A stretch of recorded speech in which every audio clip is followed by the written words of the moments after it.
Well, welcome back, everybody. And I'm super excited about today's episode here on the media platform. If you've ever felt like you're running on a financial hamster wheel, today's episode is going to change your perspective on money forever.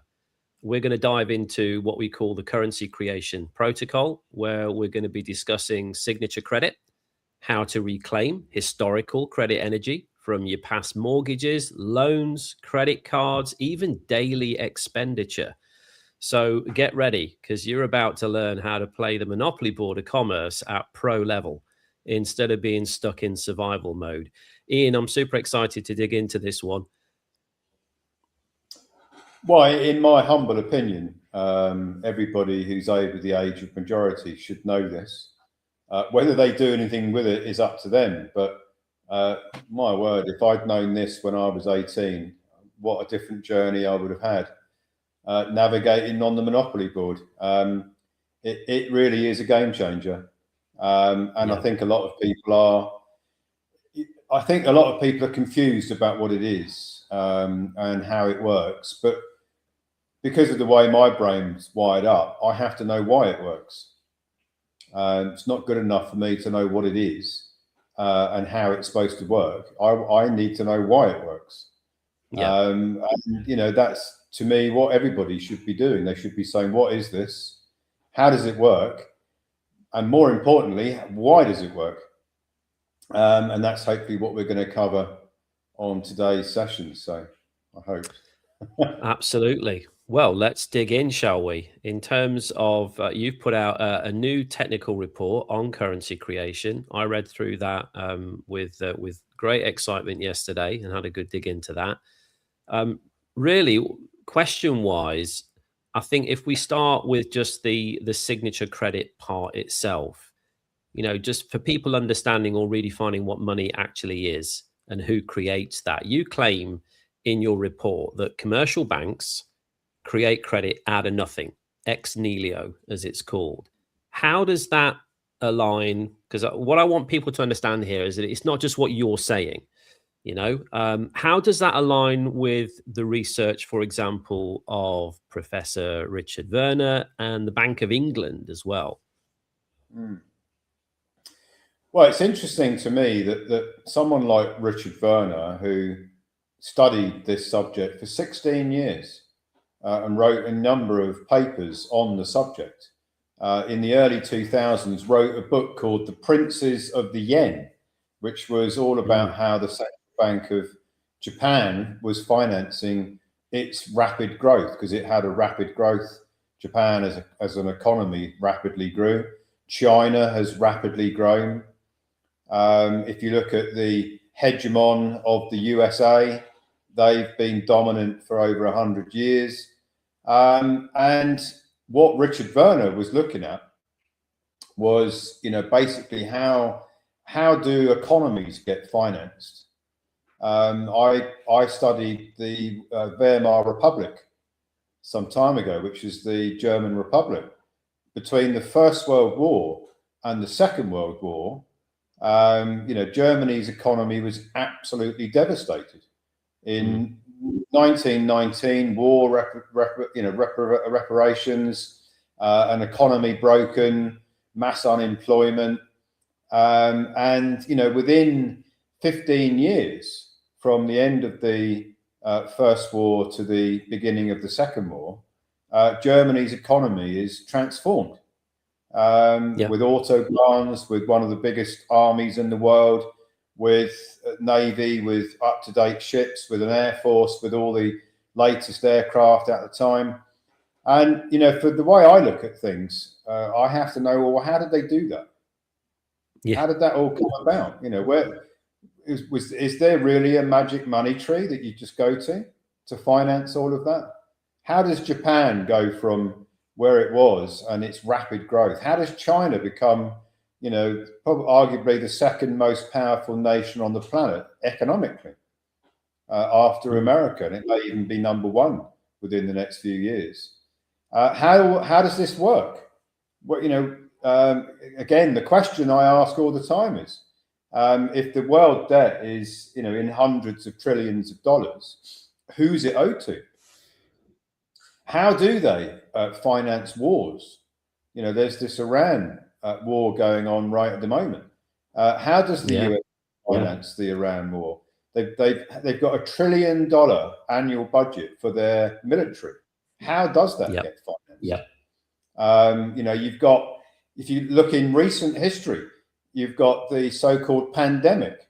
You know, 2019, 2020, suddenly all the governments around the world are issuing bailouts and furloughs and loans and all kinds of things. Bounce back loans and everything in between, Where does that come from? You know, and then if you just look at, and then you look at the macro picture, which intrigues me. You've got countries around the world, and notably in Africa, where you've got people living in mud huts, and you've got people in shanty towns. And I've been there. I've been to Brazil. I've played football in Brazil. There's shanty towns. I've played football in Argentina. There are shanty towns. You've got a 5-star hotel, and literally within a half a mile down the road, you've got a shanty town in Argentina. So, you know, how do these poor economies, how do they stay poor? Why don't they rise up? You know, alongside China and Japan and USA and what have you. And it's an intriguing question for my brain to look into that and say, well, I need to understand that. I need to understand why one country is rich and another one is poor. What's the reason for that? And when you start looking into ex nihilo credit creation, it gives you the answer. What they've done is they've created a system which is basically a ledgering system. It's just a big ledger with all these different countries operating at different levels with different access to the ability to create currency ex nihilo, which is out of nothing, which is basically the mortgage over the people's energy. That's really what's going on. There shouldn't be, in my opinion, there shouldn't be any poverty in the world. No. Zero. Everybody should be able to get whatever it is that they want and need, within reason, certainly what people need. There shouldn't be social security. There shouldn't be, you know, save up for your pension. All of these things are, you know, they're structures that most are programmed to follow. But when you understand how the game of Monopoly works, to me, it significantly calls into question why there are taxes, why one country's poor and another one's rich, why one family's poor and another one's rich. You know, when you really sort of step back from how the world seems to work, there's a lot of unfairness here. And there's a lot of distress, and there's a lot of anxiety, and there's a lot of fear. And there are people who spend most of their time thinking about how they're going to survive financially. And it shouldn't be like that. When you know how the game of Monopoly is being played and what the rules are and how the ex nihilo credit creation works at the you know, person level and at the government level, it calls into question why is there a budget? Why does every country have a chancellor? Why do you need to raise taxes to finance things when the currency is created ex nihilo out of nothing? You know, why are they not debating this in the governments? Why isn't people saying to the chancellors of the exchequer all around the world, what are you doing, man? You know, like you keep telling us you need to balance the budget, but we know that you create currency ex nihilo. So what budget are you actually balancing? When politicians say vote for me and I'll reduce the debt, like Donald Trump did, you know, when he was first elected, when you know that it's impossible to reduce the debt, because the whole system is based on debt. And yet people hoover up this information and suck it in and never question it. Never say, well, that sounds a bit strange. How are they actually going to do that? No government in history has ever reduced the debt, certainly in the last 120 odd years. So how's this government going to do it? What are they going to do that's different? But people don't ask the question because it seems to be almost like a taboo subject. It's like a black box that people don't want to go into. They know what they know. They don't really want to understand it because it might be a bit scary, I think. They might think it's beyond their comprehension. So it's too complicated, so I won't even get involved in thinking about it. I just accept it for the way it is. And I think that a lot of people are in that mindset. They really don't want to know how it works because it might not work the way they believe it to work. And then that may cause fear and anxiety. And I think a lot of people just don't want to know. They're comfortable in their ignorance. They're quite comfortable there because they don't have to be challenged. And I think this is what's going on. Whereas I look at the world very differently. I look at it and say, if there are problems in the world, why aren't we trying to solve them? What can we do to solve them? And if you can't solve them for everyone, who can you solve them for? And that's where our Republic of Old Souls nation comes from. So for those people who want to solve their problems, we've got a pathway.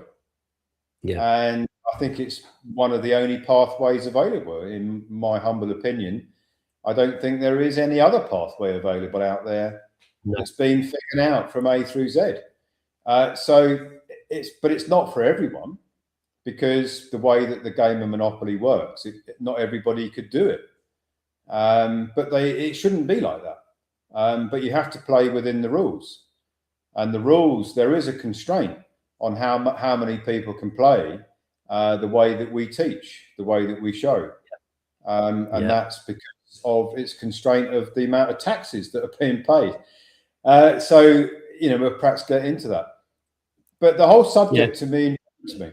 But there again, a lot of people will go to the pharmacy and having got a prescription from the doctor that says take 3 of these a day and you might get well. And they've no idea what's in these 3 things, these 3 tablets they're going to take.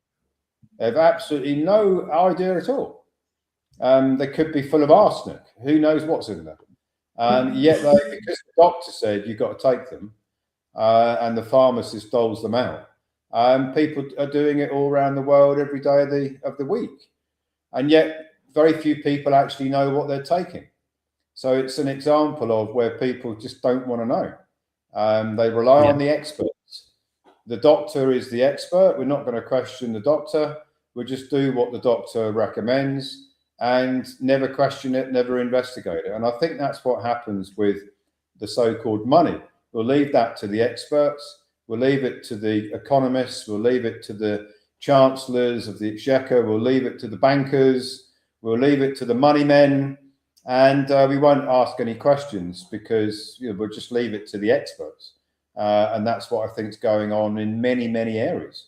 I say that you don't need to be that. You don't need to go to university for 10 years to understand what we're going to talk about today. It's really quite simple. Absolutely not. No. I've got no formal education. I left school at the age of 11. I was a bit of a reprobate, to be fair. But I was, quote unquote, homeschooled, shall we say, from 11 through to 16 back in the 80s when there wasn't any real support for that. There wasn't any real infrastructure for that. My mum did the best she could. My dad, he was working at the university. He was a university lecturer at the time in the 80s. I did okay with maths, I guess, because my dad he had a PhD in mathematics, so he was quite clever with numbers. But I have no O levels, no A levels, no qualifications whatsoever. I'm not particularly technically savvy, shall we say. Anybody that knows me knows that I rely very heavily on Kirsty, my wife, for anything to do with technology, whether it's mobile phones or laptops or anything of that nature. She's way better at that than I am. But I get this. The only reason I get this is because I've taken time to read your documents, and it interests me as well. You know, why would it not interest me? This impacts my future, my kids' future, their children. I'm a granddad now, so my grandchildren's future. It impacts a lot for me. So I prioritize and I take the time to understand. And if there's something I don't understand, I ask, and I ask questions until I get clarity on that. So I absolutely agree. And I don't think this is beyond anybody. You just need to have an interest and prioritize what you choose to take in. You know, is it Netflix or is it learning how to secure your future? That's the way I look at it. And like you said, like any board games have a maximum number of players on them, don't they? You know, They this do. board game is for 4 to 6 players or whatever it is. There is a maximum number of people that can play this game of Monopoly. And if you come into the game too late, you might not be able to play. And that would be a crying shame. So, I mean, talking about signature credit, what exactly is signature credit? How does the act of sort of, you know, signing a mortgage or a loan or an application actually create value? Well, in the modern slavery game of Monopoly, which is what it is, those that run the Monopoly board, they took a mortgage out over the people and over all the assets. So, you know, when you get your head around how this game works, the Monopoly board is artificial. You can't step on it. You can't feel it, touch it. It's just an artificial construct. And what they've done is they've put all of these artificial pieces onto this artificial Monopoly board. It's a bit like a hologram. You're looking at a hologram. It's not real. You can put your hand straight through it, but it's all artificial. But in order to enslave the planet, but whilst appearing to give people who are playing the game of Monopoly the appearance, the perception of wealth. So I'll explain what I mean by that. You start off playing the game. You don't even know you're playing the game when you start. Nobody says, here's the rules. Nobody says, here's the box with all the pieces in it, and go and unpack it and have a look at the instructions, and then start, you know, and then getting a few other people around you to play it with. No, you're just catapulted straight into it, and everybody around you is playing it, but nobody knows what they're actually playing. Hardly anybody. I've never met anybody who's actually ever figured it out. So everybody's playing the game, believing that the way to win the game is to work hard, or be very smart, or partner up with somebody who's got some resources and, you know, team up with them, or invent something that might change the world and you earn very well from that, or just like be very good at whatever it is you're doing, and then you get more money because you're competing on the Monopoly board with whoever else is in your genre who's doing similar things to you, and then of course you've got to be better than them because it's very competitive, this Monopoly board. And if you're not better than the majority of people playing the game that you're playing, you're going to go hungry. So that's the modern slavery part, you see. So, and then the illusion of wealth, which is absolutely genius, is that the entire Monopoly board has been mortgaged, and the collateral that finances the board is all of the assets.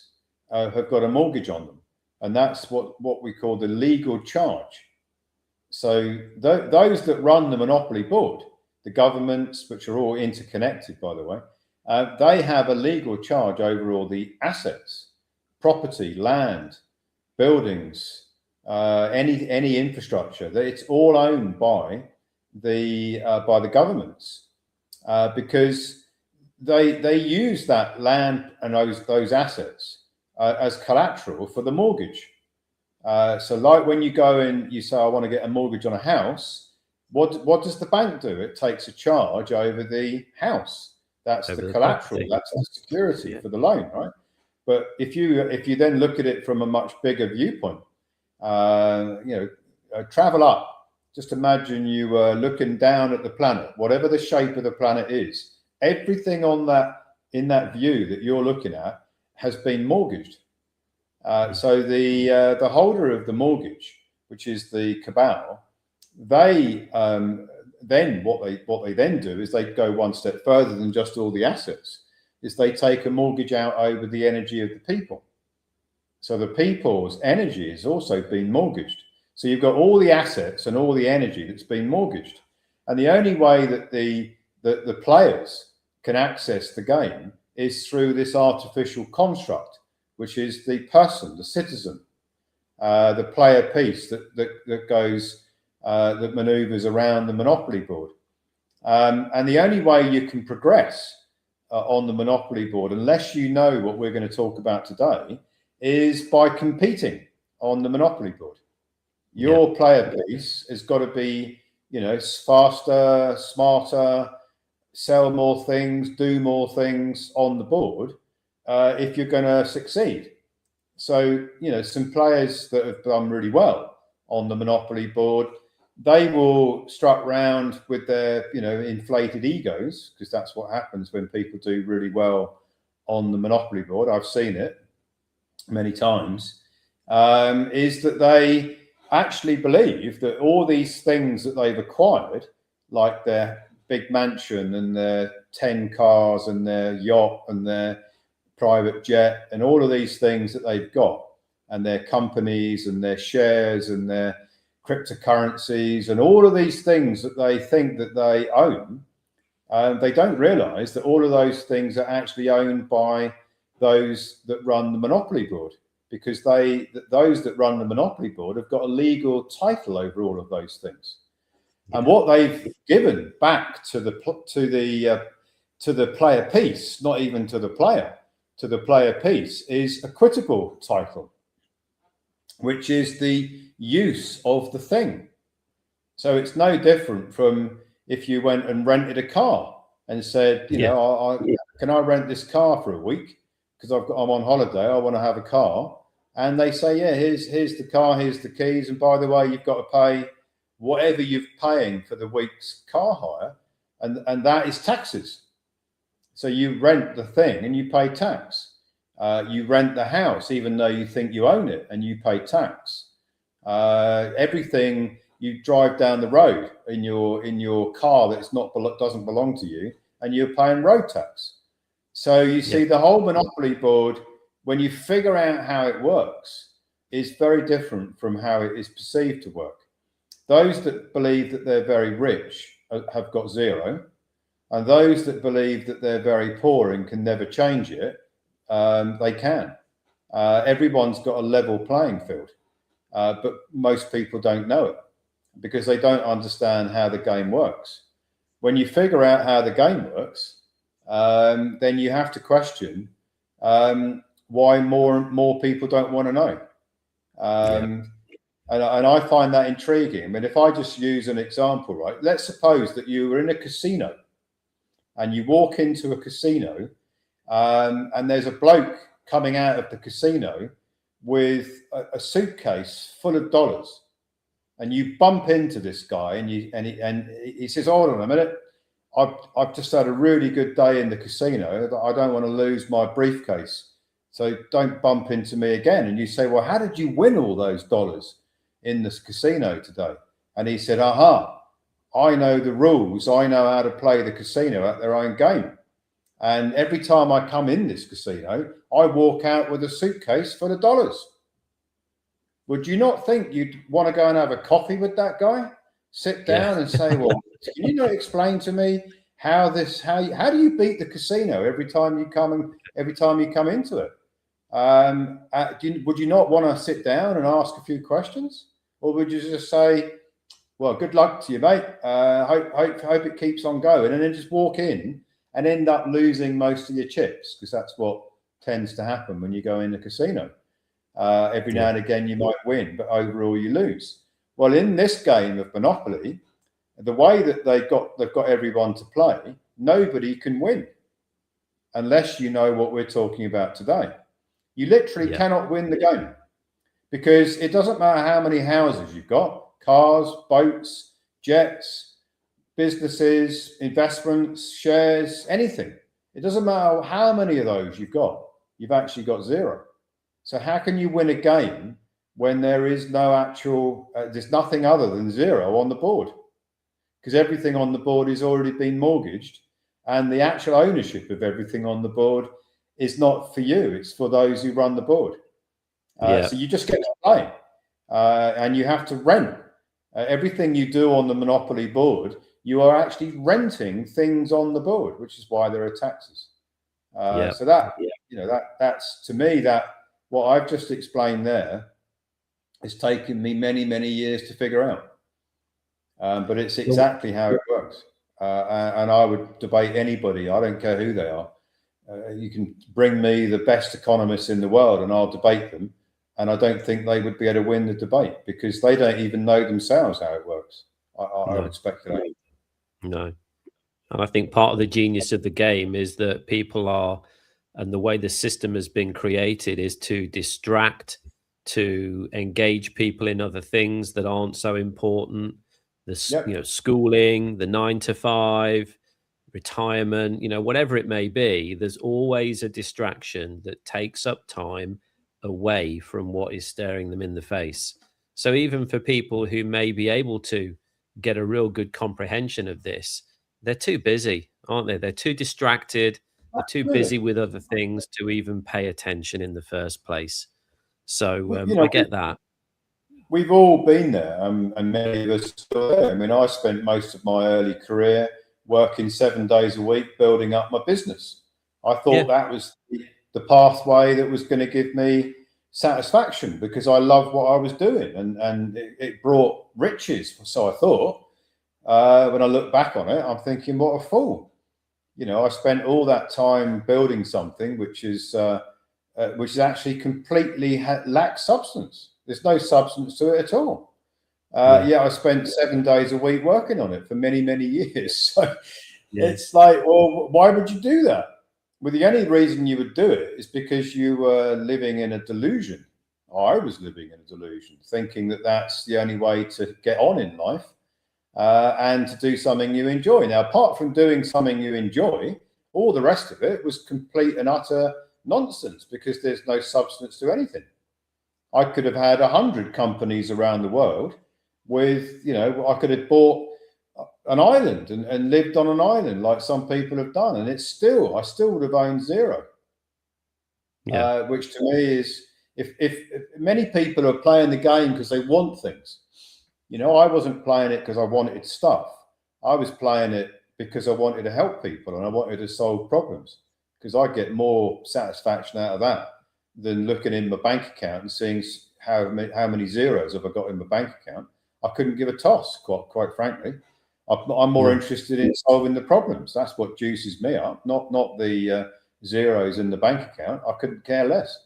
As long as there's something in there and you can carry on, that's all I care about. So everyone's different. So to me, the rules of the game aren't explained. Just to summarize this, the rules are not explained. I don't believe that very many people know what the rules are. Probably the only people that know what the rules are those that are controlling the Monopoly board. Most people in the world are distracted by whatever it is they're doing, whether they're going towards something because they want to get something bigger and better, or they're trying to run away from something, which is the fear of not having enough. So they're either going towards something because they're greedy, or they're running away because they're fearful, or one or the other. That's to me. I mean, I know that's a big generalization, but that's how I see it. When you ask people, it's quite interesting when you meet people for the first time and you say, "Oh, hi, how are you? Can you tell me all about you?" And what they'll do is they'll tell you about their career. Yeah, they won't say, "You know what? I'm a genius at playing the piano," or I'm a genius at singing. No, they'll tell you about their job or their business. They won't ever tell you about their own talent. They won't say, "You know what? I'm pretty good at solving problems," or "You know what? I'm pretty good at figuring out how to do a jigsaw puzzle," or anything like that. No, they'll tell you about their job. They'll tell you about their business, and then they'll go on and on about it because it's the only thing that they generally think about is how they're going to make ends meet or how they're going to get more and more through their business. So you see, they've been programmed to play the game of Monopoly, to try and either get away from their debt and their taxes or go towards riches where neither of them are real. Yeah. It's quite an interesting paradox for me. It is. It is. Well, let's dig into the actual substance behind this then, Ian. The Clifford Protocol.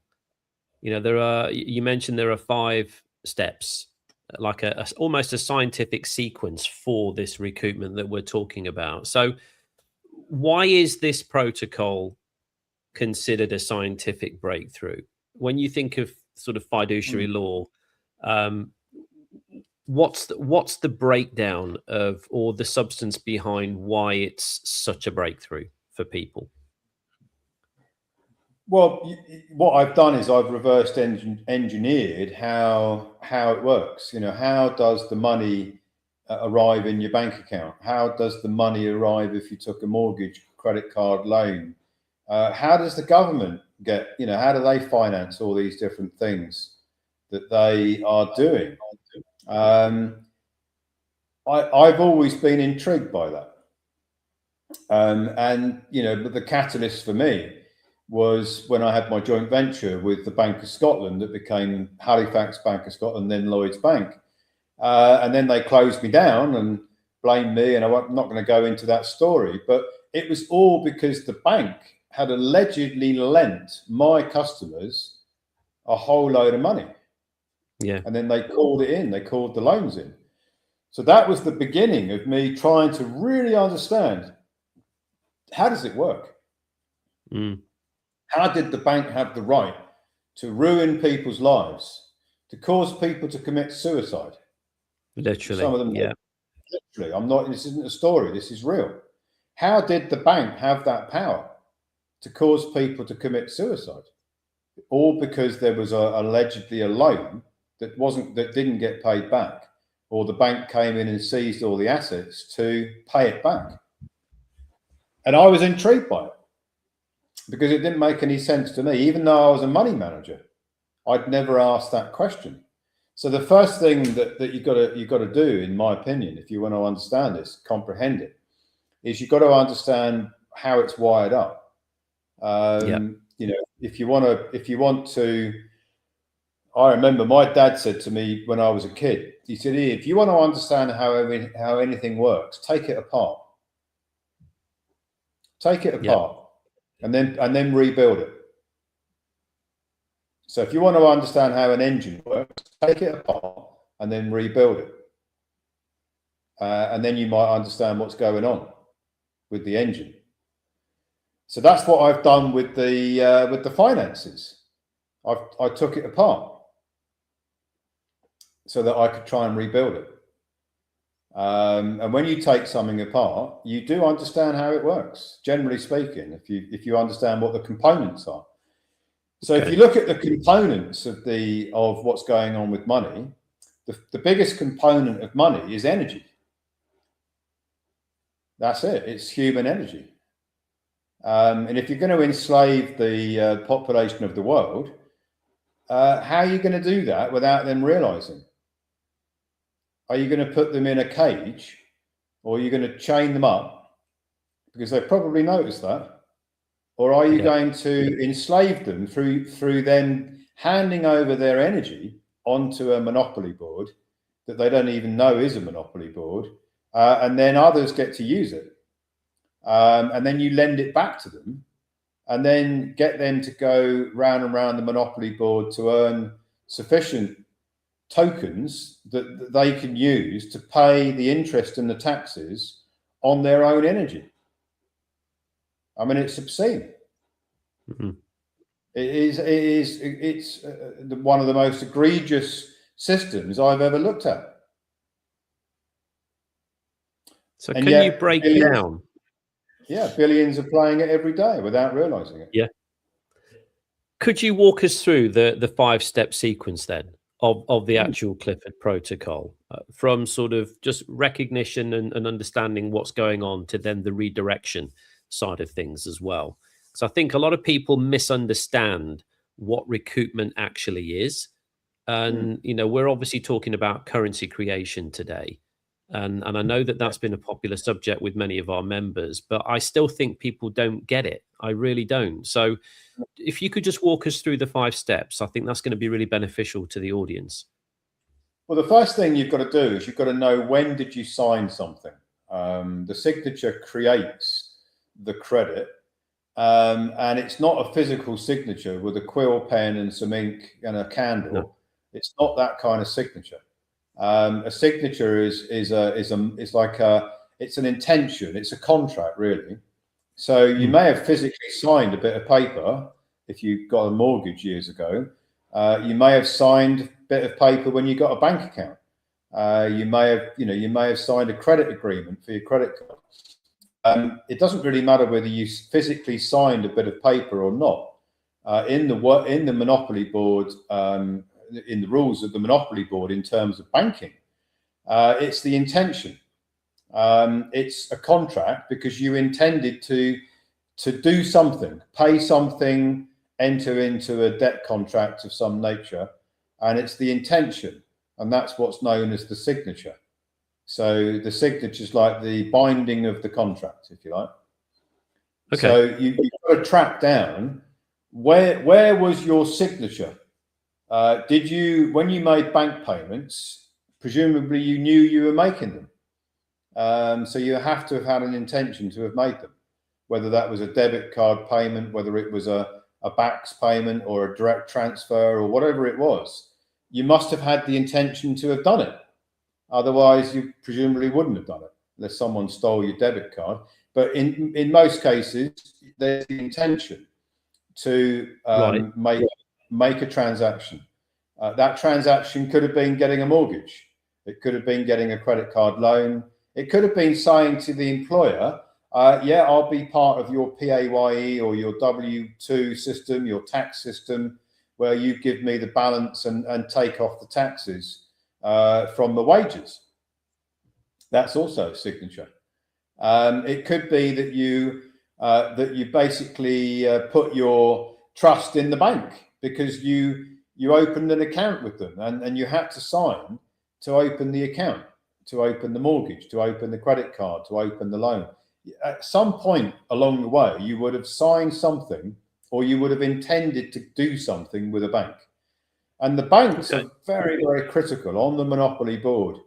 You know, the Monopoly Board's got hotels. There's a lot of hotels on the Monopoly Board, on the actual Monopoly Board. There should be banks on there because the banks are all operating as the nominees for the player, not the player piece, for the player, really, because the player is the living man, woman that's playing through the piece on the Monopoly Board. And the banks are very pivotal on this Monopoly Board because they are fiduciaries, trustees, nominees for looking after the energy that's been transferred through the signature. So the first thing you need to do is you need to figure out, when did you use your signature? Which banks used your signature to create credit? Bank payments, mortgages, loans, credit cards, or even deductions from wages. All of those things are using your signature to create transactions on this artificial Monopoly Board. So, fine, you go back into your records or you go into your memory and you say, yeah, I had a bank account with this bank in this year, and I had a mortgage with that bank in that year, and a credit card and a loan, and my employer used to deduct the taxes from my wages, and I remember it came from this bank. That's the bank that used to send me my wage check or my wages. So you have to, first of all, step one is you have to remember which banks that you engage with, that you were using your signature to create credit. And then you can write them all down, put them in a ledger, estimate what you think your signature was worth, how many transactions, what were the rough values of them, and just write it down. It doesn't have to be to the penny. Nobody can remember how many, what the value of their bank payments were 25 years ago. And I wouldn't expect anybody to have the records. Even if they had meticulous records, they probably haven't got them going back that far. So you just have to estimate it, because it doesn't really matter. Just for clarity as well, because for the audience, we spoke at the very beginning, or I spoke at the very beginning about daily expenditure as well. What you've just listed here specifically is things like, mortgages, loans, credit cards, those types of things, PAYE tax from your wages, and the signature being the intent. So if we just kind of wrap that all up, as far as we know what those are, they're the big kind of quote unquote purchases or debts that people will have, past mortgages, credit cards, loans, whatever it may be. But then when you think about daily expenditure compounded over 25, 30 years or whatever, that's a lot of signature credit energy as well. So are you saying that from a signature point of view, and I'm bringing this up to modern times now, because obviously this is different 25 years ago, but every time I go to the petrol station and I fill the car up, which costs an arm and a leg these days, as we all know, and I get my trusty little mobile phone out and I tap it on the counter, or every time I go to Sainsbury's or Tesco's or wherever you do your shopping and you buy your week's worth of shopping, which again is horrific these days, and you do the same thing, you tap it on the contactless. Is that an intent? Is that a signature? Is that signature credit that I'm creating? Yeah, your intention to make that transaction, which is to pay in the future, because you can't pay now because there's no money to pay now. You can only pay in the future, which is what you're doing when you're issuing that, tapping that device, typing your PIN number in and making a transfer, or what you think is a transfer. That's the signature. And that's going to create new credit on this monopoly board to add to all of the other credit that's on the monopoly board. That's your world debt, which is going up. It's skyrocketing up at the rate of knots every moment of every day, 7 days a week. Just have a look at the world debt clock and you'll see. Those numbers, it's like they go round and round and round. It's like they're going up in a spiral. It's unbelievable. If you watch it, it's hypnotic. How much they're just going up and up and up and up. And they've never once come down, and they never will. Because all of those signatures, and every time any government in the world is going to use their signature credit to create new currency, to finance something that's going on in their country, that's adding to the world debt clock. And there's no limit to it, really.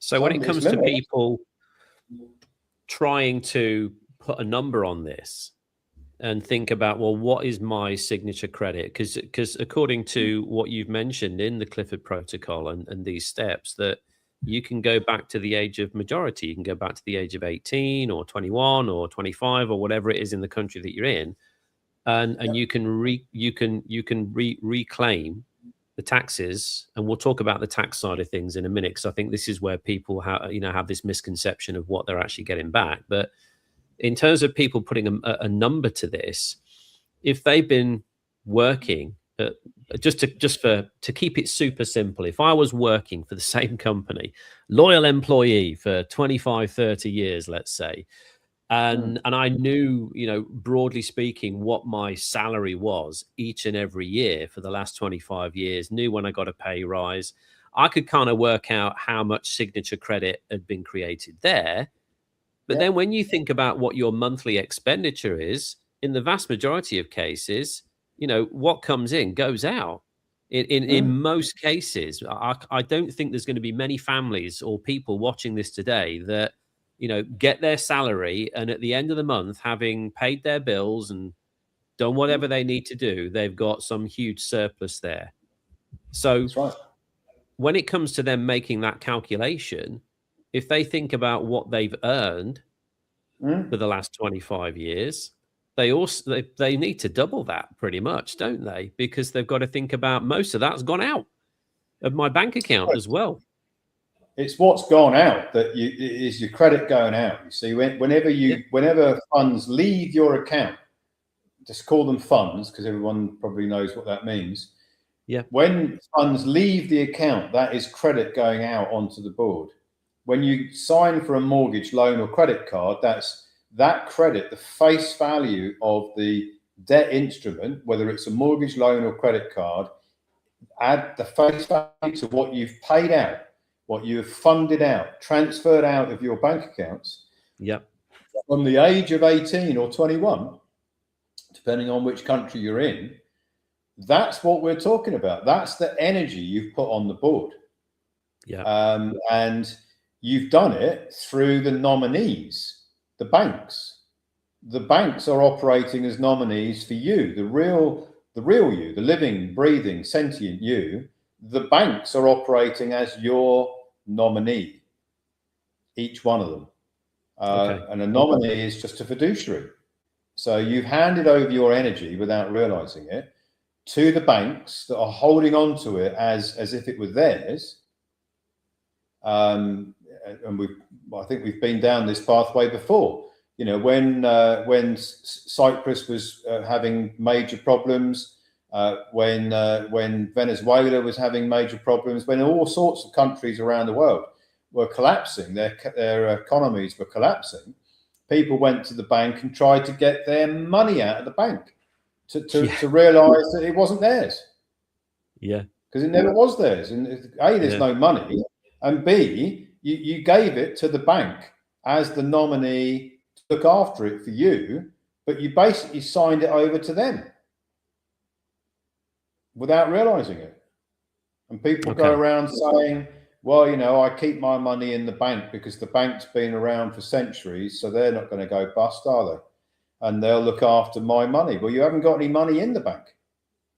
No. And the bank could go bust tomorrow morning and you would get nothing. So you see, all you're doing is transferring your energy into a structure. It's a trust, really. And you're putting the control of your energy in the hands of the trustee. The trustee is the bank, a nominee, a fiduciary for you. And then, but you don't ask, but you never ask the bank, hey, what's the terms of this deal? I'm going to give you my energy. You're going to look after it for me. You're going to use it and you're going to profit from it. And then what you're actually going to do, if I can understand this right, is you're going to send it back to me and charge interest on my energy. Is that what you're going to do? And that's exactly what they're doing all the time. But worse than that, because you see, the first step is knowing where your energy's gone, right? You've got to track down, where did you put your energy? Where did it leave you? And go on the monopoly board through which banks? Bank payments out of your account. Which banks facilitated those payments? Which mortgage companies did you engage with? Which credit card loan companies did you engage with? What employer bank account did you get your wages from? Add those things up from the age of 18 or 21 to now. That is how much energy you have put on the monopoly board, which is still on the board. Yeah. It's never left the board. It's still there. Add all those together, and that is your world debt. It's 97% of world debt. It's all of that energy is being put on the monopoly board. So the second step of the process is, once you've got the banks that you've entrusted with your energy, you've got the names of them, you've got the rough amounts per year that you put on the board.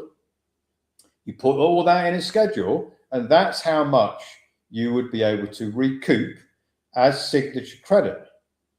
So the next step is, and this isn't for the members to do, the next step is to figure out which banks, the linkages between the banks that the member has put down on their schedule and the next tier of banking, which is the investment banks. Okay. So you've got the clearing banks. Those are the banks you get your mortgage from, your credit card, your loan, you do your bank payments. And it's a little bit more complicated today because you've got these intermediary fintech platforms like Revolut and like Monzo and like all sorts of others. Yeah. I think Revolut might just become a bank, actually. Most of them are not banks. They work with clearing banks, right? Yeah. There is a network of clearing banks in the world. There are thousands of clearing banks in the world, and they have intermediaries that interface with the customers that call themselves banks, but they're not actually banks. They're just like intermediaries, really. But the actual clearing banks, what they do with your credit, which is your energy you've put into their system, is they sell it. And they sell it to the investment banks. Okay. Because the investment banks use it because they can hypothecate it and make more from it. It's a multiplier. They can multiply it up and they can trade it. And they do extremely well from it. As evidenced by, if you look at the taxes that JP Morgan paid just recently, I think it was $60 billion in tax. Wow. 60 billion. Just in one taxes. in one bank. So how did they do that? How did JP Morgan make that much profit that it had to pay 60 billion in taxes? They must have made a lot more than 60 billion, yeah? Of course. Because they wouldn't be paying tax unless they had. So what the next step is to track the credit that you've put on the board in with the clearing banks. The clearing banks have all got a relationship with investment banks, and you won't know this, but your energy would have been packaged and put into a security, which is like a bond. It's like an investment wrapper, and that would be given a number, a CUSIP number or some other identification number, and then it would be traded. So your energy is packaged up along with thousands of other people's energy, packaged up into these bonds, all with identification numbers, all different, literally millions of bonds being traded by the investment banks. Okay. You would be intrigued if you were to go on to Euroclear or go on to Bloomberg Terminal, right? This is what the investment banks use to track all of these bonds. You've got lists and lists and lists, as long as your arm, of these bonds that they're all trading, right? Hundreds of thousands of them, if not millions of these bonds. And what is in those bonds is human energy, basically, because that's the only thing that is really backing the money. The physical assets that have been mortgaged and the energy of the people.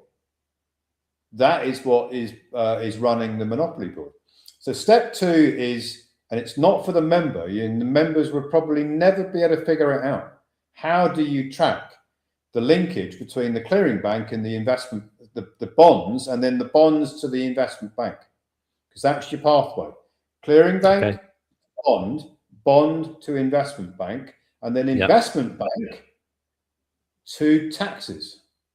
The investment bank's paying taxes for using that energy within the bonds that they're trading. So you first of all got to identify the bonds, then identify the banks that are trading those bonds, that's the investment banks, and then you've got to identify the taxes that the investment banks are paying for the use of the energy that was transferred from the clearing bank to the bond to the investment bank, because the investment bank's trading the bond. The investment bank is paying taxes to the United States Treasury. You've got to link all that up. And I think And this is then, where people are getting it wrong. So I'm glad that you've cleared that up. It's not that you are recouping the money that left your bank account. There is no money. There's no money of substance. There's only what we call money of form. Our energy is what backs everything in the Monopoly board. So when that energy, through those signatures, through tapping your phone, through filling your car up with fuel and tapping your phone at the checkout, whatever it is, throughout your lifetime. So, I mean, even for the average families, when you think about this, an average working family that's worked hard all their life, the amount of signature recoupment that they've left abandoned for all those years that's sitting on the Monopoly board could run into the millions quite easily, couldn't it?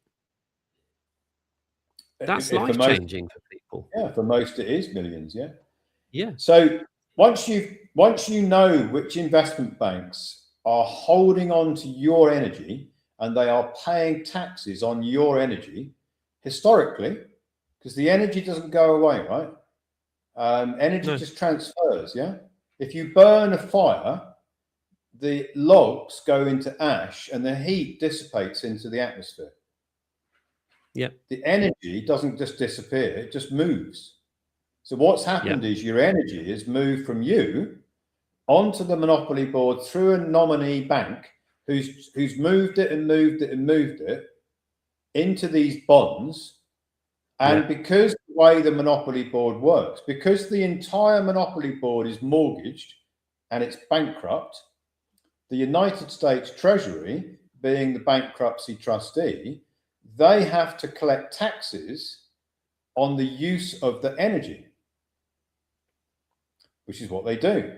And they collect the taxes from the investment banks, which are all operating in the United States system.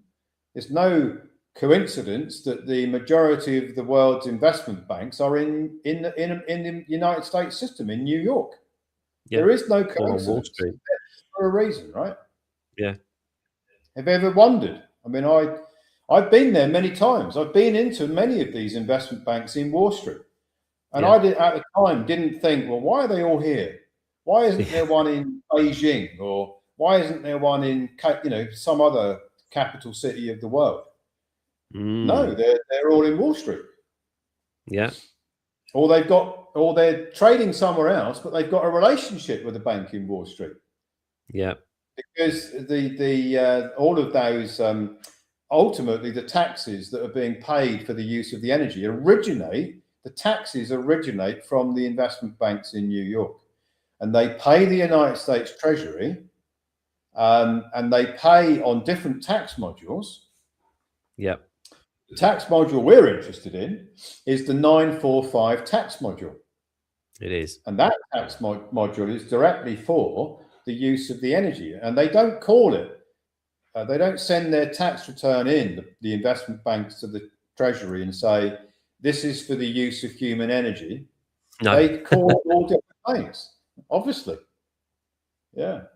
So it's that tax module that we are identifying and then linking it to, if you're doing this or wanting to do this, we link it to from the clearing bank to the bond, from the bond to the investment bank, from the investment bank to the tax module 945, linking all that together so that you're able to access that tax, because you're not recouping the bank payments or the mortgage, you're recouping the taxes that the investment bank has paid for using your energy.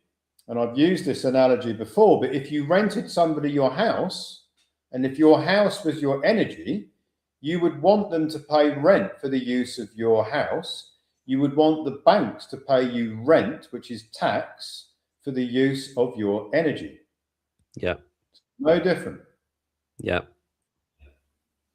So you've got step one is find out where your energy went. Which bank did you put it through? Step two is not for you. Step two is for us to figure out the linkages of the clearing bank to the bond to the investment bank to the 945 tax module. All of that is done in the background. You will never know what we're doing because it's all done automatically, right?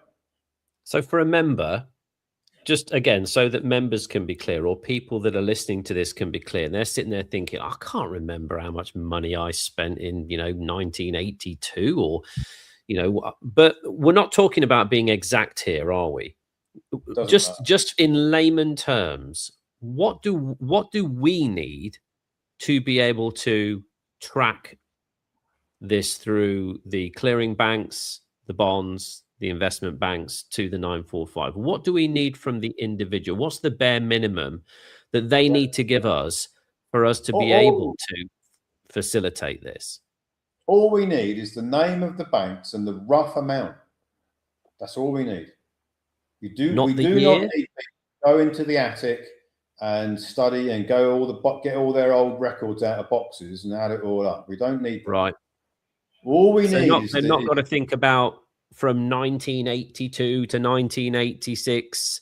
I used this amount with this bank, and then from 1987 to 1990, I used this bank. It's not necessarily the years. It's who's the bank, roughly how much was it? That's it. That's it. That's exactly what it is. Okay. So, most people I've ever met, and I remember I had thousands of clients, they have a bank that they stay with for a long time. Yeah, myself included. Yeah. Some people have more than one bank account. I get it. Some people have business accounts. I get it. But most people have a bank that they open up when they're young, and they stay with that bank for a long time because they get things from the bank and they become a loyal customer. So, if you've got that situation, you just have to estimate how much have you paid out from your bank accounts. Estimate. Nobody's asking for you to go back and get all your bank statements out and add it all up. You don't need to do that.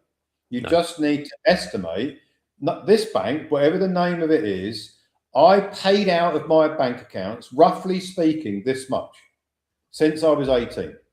Yeah. And you might be 20% out. Who knows? Your error of tolerance, because nobody can remember. I get it. Yeah. But just estimate it.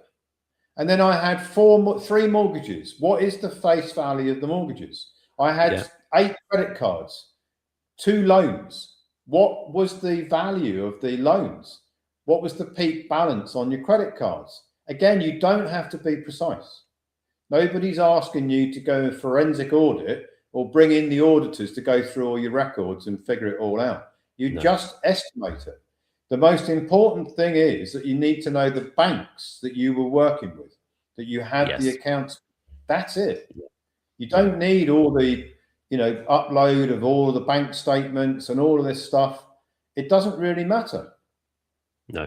And the reason it doesn't matter is because the investment banks, they buy and sell the bonds, and the bonds themselves, obviously they know what's in the bonds because the managers of those bonds have to know what's in there. But when it gets to the taxes that the investment bank is paying the United States Treasury, they're not saying to the United States Treasury, right, here's $20 for Andy's use of his credit, here's $50 for the use of Ian's credit, here's $35 for the use of Sarah's credit.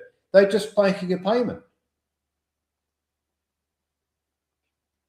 on all of it. Although we're tracking it all, and we have to track it all, because we can't put in the electronic reporting officer, that's the tax filing license holder, can't just file in for anything, make it all up. There has to be we have to reconcile it, but the investment banks paying taxes just pay one tax bill. If you think of a business, right? If you're in business, you'll understand what I'm talking about. At the end of the year, if you're paying taxes, you don't send your tax bill to the tax office and break it down by how many customers you had and how much your tax is related to each customer. You just pay the tax bill. Yeah. That's the same thing that's going on here. Yeah. The investment banks are paying the tax bill. They're not breaking it down into millions or hundreds of millions of little, transactions that went on. They're just paying the tax bill. Okay. So what's the next step from there? Well, you've got to have your own nominee, right? So Okay. remember, on the Monopoly Board, there are these banks and they're all operating as nominees. If you're going to recoup Signature Credit, you need your own nominee on the Monopoly Board. Makes sense. And that nominee is an international grantor trust. And the birth certificate construct, that's the person, citizen, becomes the grantor of the nominee, which is an international grantor trust. Okay. Which is recognized by the United States system with its own tax reference number. So that's this EIN number that you speak of, yes? EIN number, yeah. Okay. So again, the member doesn't need to do this. We facilitate this part of it. We create the grantor trust. We get a tax reference number. There's an indenture. All of these things are done for the member. The member is the grantor, the creator of the trust. Okay. Trust now sits on the Monopoly Board. It's not a piece of paper. It's got a tax reference number. It's a recognized entity. It's actually in the United States system a foreign alien because it is foreign to the United States. It sits internationally on the Monopoly Board, and it will now file through an electronic reporting officer, which is a license holder to file tax returns electronically. It will file 1099 OID against the energy that you've put through the clearing banks into these bonds. Yeah. It will identify the banks that have been trading the bonds with the CUSIP numbers, and it will put in 1099 OID, which is going to qualify the nominee, the new nominee, the trust that is sitting on the Monopoly Board as a nominee for you, the creditor, the true creditor, which is the living man, woman, as the beneficiary of the nominee structure, the trust that is now sitting on the new piece on the Monopoly Board, and it's going to file 1099 OID. And then when you go and look on the internet and say, please tell me, or go in your chat GPT and say, please tell me what 1099 OID is, and can I use it for signature credit recoupment? It's going to tell you that if you do that, you're going to end up in jail. Yeah. Because, or the very least with a huge fine. or very least a huge fine, yeah? Yeah. And that is because 1099 OID in the conventional use of the tax filing is for overpayments of tax on investment assets that you've already purchased. Yeah. And most people file 1099 OID from the taxpayer itself, which is from the birth certificate construct. Yes. The person, citizen. They're not filing 1099 OID from the grantor trust, this new nominee player piece that's been put on the Monopoly Board as a creditor. No. They're filing 1099 OID against investment assets that they bought and sold, and they've got some withheld. They've had taxes withheld by the United States Treasury that belong back to them. Yeah. And that is what it's going to tell you on the internet or on your chat GPT or your AI system. It's going to tell you that 1099 OID filings are for the to reclaim withholding taxes on investment assets that you've been buying and selling where you've paid more tax than you should have done. Yeah. So this is a completely different way of doing it. Completely. The way I understand this is if you are the living man, you are the creditor, and the 98 grantor trust is filing as nominee on your behalf, then essentially you're filing as a creditor. Whereas the other way around that you've spoken about, you're filing as a debtor, surely, if you're the birth certificate construct. Well, the difference is this, right? The living man, woman is never on the Monopoly Board, right? They're never on the board. So if you file a 1099 OID through the person is the player piece on the Monopoly Board, sends a tax return to the United States Treasury, 1099 OID. That is a debtor entity that is registered to the Monopoly Board, to the Crown, to the cabal that runs the Monopoly Board as their player piece. Yeah. That is filing a tax return, wanting to recoup taxes that do not belong to it. Yeah. Which is what people have been doing. Which is why people have been getting into trouble. You either get a tax bill or you go to jail. Yeah. Or you get nothing at all and it all goes silent. So that is the living man woman who is the agent for the birth certificate construct, the person filing 1099 OID. There is nothing about that should ever work. It sometimes does work because the IRS makes a mistake. And people say, oh, I got a check, so it must work. Well, it's not because it was technically sound, it's because the IRS made a mistake. Yeah. The way that our system does it, the Clifford Protocol, is you put a new player piece on the Monopoly Board, which is the grantor trust, with its own tax reference number, as an international player piece on the Monopoly Board, as a foreign alien to the United States, that can file tax returns as what's called the holder in due course. Critically important. Okay. Not the citizen or the person that's now filing anything. They're not, the citizen person is not even involved in any filing at all. It is the grant trust that is filing a 1099 OID as the holder in due course on behalf of the living man woman who is the beneficiary, who is not on the board. The grantor trust is on the Monopoly Board filing 1099 OID as a nominee for the living man woman who's not on the Monopoly Board. The same living man woman who put the energy through the person onto the board. So you go on the board through the person is the citizen, the birth certificate construct, artificial entity that is a banker under the Bills of Exchange Act. That's how the energy gets on the board. It comes back from the board through the nominee, the new nominee trust that's been put on the Monopoly Board for the benefit of living man woman, the same living man woman who put the energy on the board in the first place. It's like you go in the entrance door and you come out the exit door. You can't go through the entrance and then back through the entrance to the exit. There's two doors.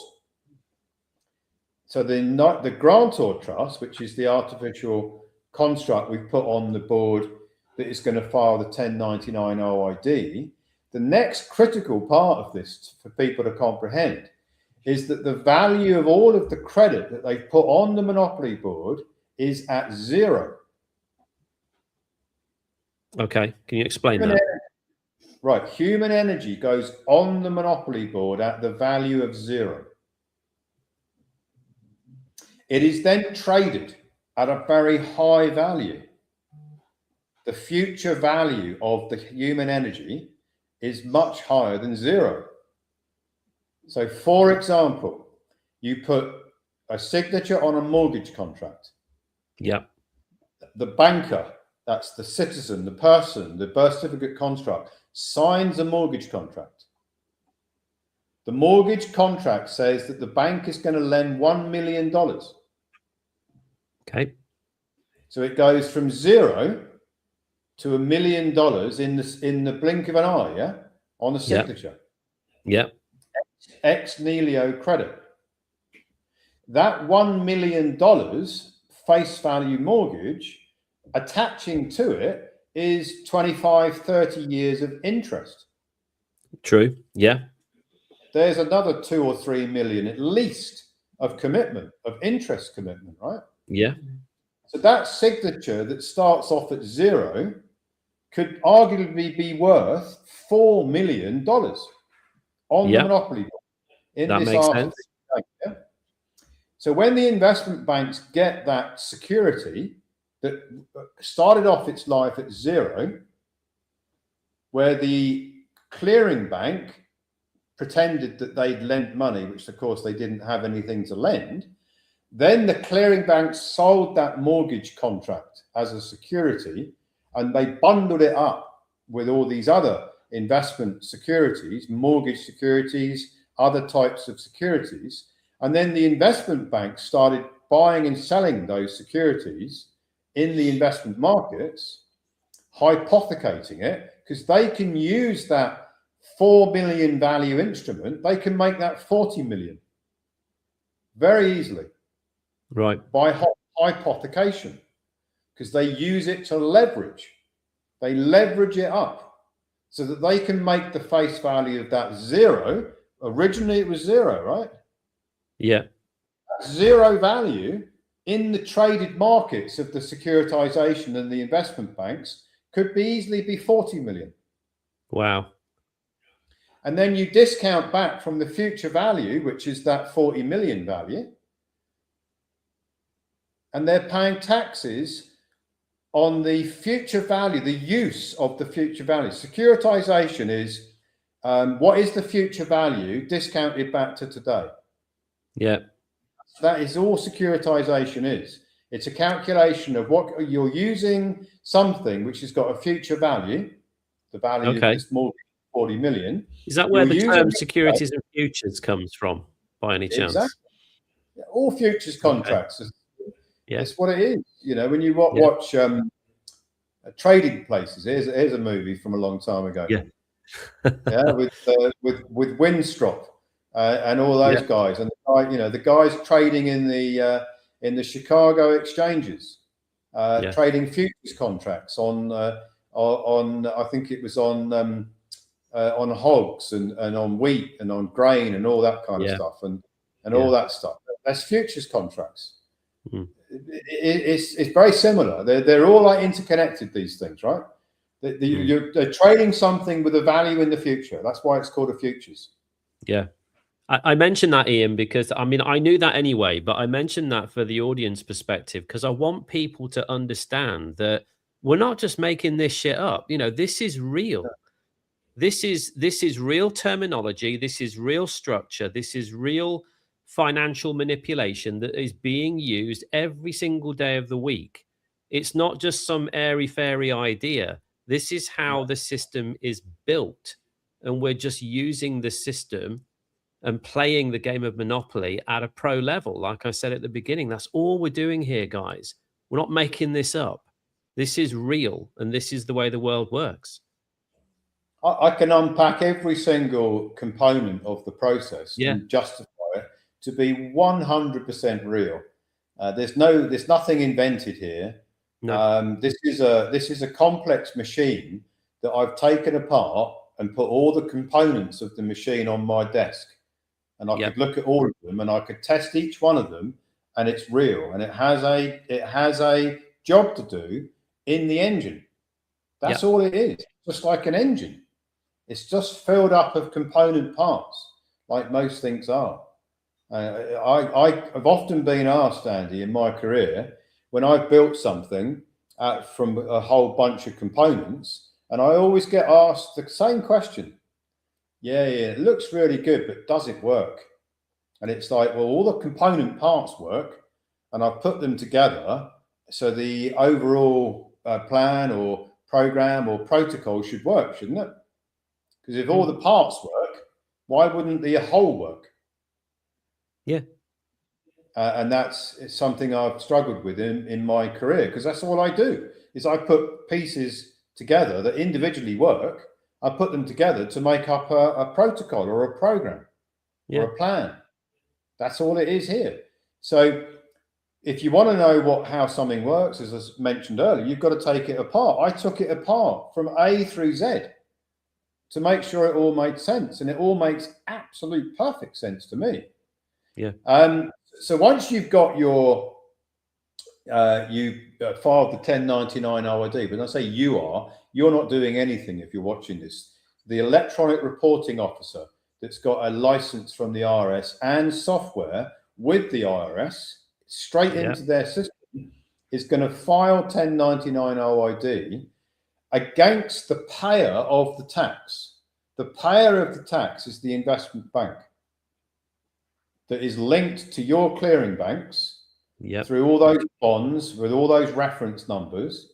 So the 1099 OID is going to be fired into the IRS electronically with a license holder filing the 1099 OID on an electronic platform, Yep. an automated platform, and it is either going to be accepted or rejected there and then. That is instantaneous, isn't it? When that filing goes through, it's either accepted or rejected immediately. We're not sitting around waiting for an approval. You're not sending in a bit of paper and hoping for the best. Are they going to do anything with it? How do we know if they have done anything with it? No, it's filed electronically, and the system either accepts it or rejects it there and then. Yeah. Right at the point of pushing the button to send it in. Yeah. That then goes into the IRS's system, and they have their own algorithm, which is going to now investigate it. Yeah. So they might reject it because it makes no sense whatsoever up front. So if it's not rejected, now it's into their algorithm, and their algorithm is going to check it out. And what the algorithm is going to look at is who is filing for this 1099 OID. What entity is filing? And that, in this case, is the 98 series grantor trust. So the algorithm can go, tick that box. That is potentially the holder in due course filing a tax return. Yeah. Right? Now, the next thing it's going to look at is who is the recipient of the taxes and who is the payer. Well, the recipient is the grantor trust. The 98 series grantor trust. Remember, we put that new player piece on the board as the nominee for the true creditor, the living man woman. So that new player piece, the IRS is going to look at it. Does it have the standing to file a 1099 OID? Looks like it does. It could well be the holder in due course of the credit. Yeah. It's then going to look at the payer and the recipient. The payer is the investment bank. Yeah. That's the payer of the tax. And the recipient of the tax is the 98 series grantor trust, the nominee, that now is the holder in due course. Meaning, it's the rightful recipient of the energy, the taxes on the energy. That's what holder in due course means. Yeah. It's you've got to unpack the words, right? It's the holder of the credit in due course. In due course means it's waiting to get back what it's rightfully owed. And because it's filed, and for anyone who's got a mortgage, this is critically important, because the grantor trust, as this new nominee that's on the Monopoly board, has filed 1099 OID as the holder in due course of the credit that the banks have been using, now the creditor position of the banks that have been pretending and presuming that they are the creditors to a mortgage are no longer the creditors. Because the grantor trust that is sitting on the Monopoly board as the nominee for the true creditor, the living man woman, that grantor trust is now become the holder in due course of the credit energy. The banks can have no further claim on that credit energy. They can't use it anymore in their hypothecation game. No. And that extinguishes the mortgage, which I'm going to be explaining about on this weekend's webinar. Yeah. Yeah. And it's not me saying this. It's the IRS that says it. The IRS under publication 1212. And you know something really uncanny, Andy? I've got my mobile phone in front of me, right? And the screen is black. And I was creating a report earlier, and I was just putting in the 1212 section in the report that talks about IRS 1212, and my phone flashed up, and on my phone it's got a big clock at 12:12. Let me guess, 12 minutes past 12. Yeah. At 12:12, and it happened on a webinar not long ago. I just started talking about IRS 1212 at 12:12, the time 12:12. Yeah. And it happened again on my phone. It's unbelievable, man. Yeah. And for you guys out there, in case you didn't know already, where do you think the tax identification number for your 98 grantor trust even comes from? That EIN number is issued by the IRS. So this is a legitimate, lawful structure that we are creating here. This is the doorway onto the monopoly board. You can't step on it as a living person. You can't. But with a nominee structure, the 98 foreign grantor trust structure, with its own EIN, its own tax identification number issued by the IRS, it's a very powerful structure to have, isn't it, Ian? Somebody said to me when I wrote a paper recently that this should win the Nobel Prize. Yeah. Because the Nobel Prize was handed out, and it's, as far as I know, it still is handed out, for processes or inventions that could change the world for the better. Yeah. Well, why couldn't this, this, I think this qualifies, doesn't it? Yeah. Certainly going to change a lot of people's lives. It really is. So once the 1099 OID is filed by the grantor trust, that is the holder in due course, now that the taxes which the investment bank has paid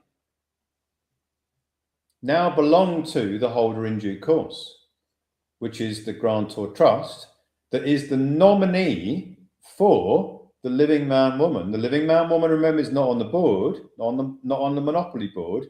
Their new player piece is on the board, and there's no registration of that player piece. This is critically important, right? No. The grantor trust is being put on the monopoly board free and clear of any liens or encumbrances from those that run the board. So they haven't got any claim over it. No. Whereas they have got a claim over the person. The birth certificate construct, they've got 100% ownership of that player piece because it's theirs. They created it for their own purposes on the monopoly board, which is why people get massive tax bills when they file from the citizen position or the person, the birth certificate construct. This is entirely different. Yep. This is how to play them at their own game, right? So think of it this way. They devised this game of Monopoly. When I say they, that those that run the Monopoly board, and the only way that Monopoly board can work is through banks, through clearing banks, or through central banks, or through the Bank for International Settlements. Yeah, so that all of these banks are all nominees for the people. So if you're going to play the game, you've already got a bank, but that is the person, the birth certificate construct. Yeah. But you don't control it because it's registered to them. It's registered to the cabal. So by putting a grantor trust on the monopoly board that is now operating exclusively for the beneficiary, which is the living man woman, you've now put your own bank on the board. Yeah. That can receive the taxes that ordinarily were going to the United States Treasury, which they don't need, by the way, because they create the. Has anybody wondered how the Federal Reserve finances itself? I wonder. Do you think they use taxes to go and buy their lunch? No, they just create credit ex nihilo all the time. Yeah. So you put a new piece on the board.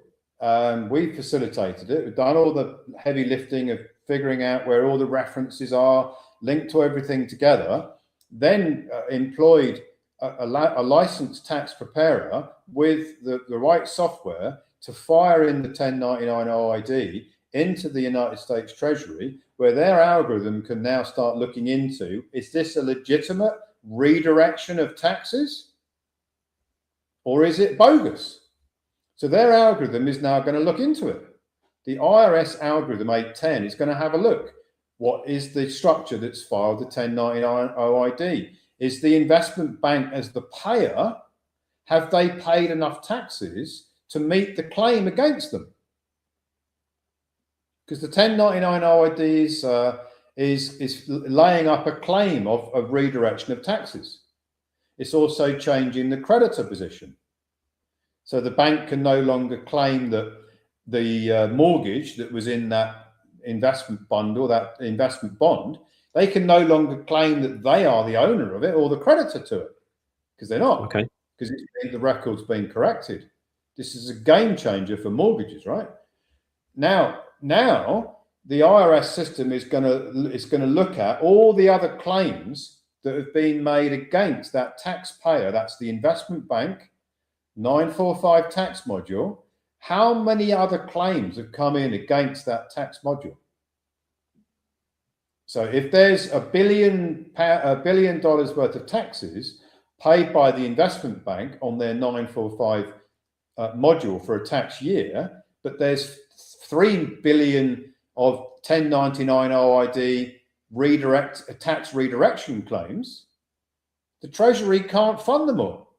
No, because it hasn't got enough. So what happens in that scenario if the taxes paid isn't enough to cover the redirection from the 1099s? Well, that's where this, you see, and if I was ever going to debate somebody who was trying to prove that what I've been explaining doesn't work technically, I would get them straight into Rev Proc 2002-2026, right? And that says it's code in the Uniform Commercial Code that says that the 945 tax module, the taxes being paid on that module are priority taxes, and enabling the holder in due course, which is the grantor trust, has a priority to move taxes from the investment bank's tax returns, their other tax modules, onto the 945 tax module as a priority, as the priority over all other tax modules that the investment bank's paying against. Wow. Okay. So that to me, if I was arguing in a courtroom, right, that is your slam dunk, close your book, you've won the case.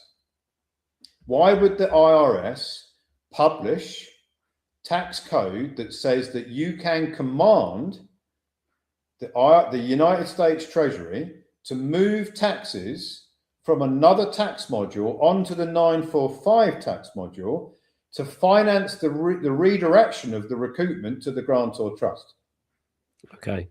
If the 945 tax module didn't have a priority, why would they write code in the Uniform Commercial Code that you can command them to invoke to move taxes onto the 945 tax module if it wasn't the priority tax module?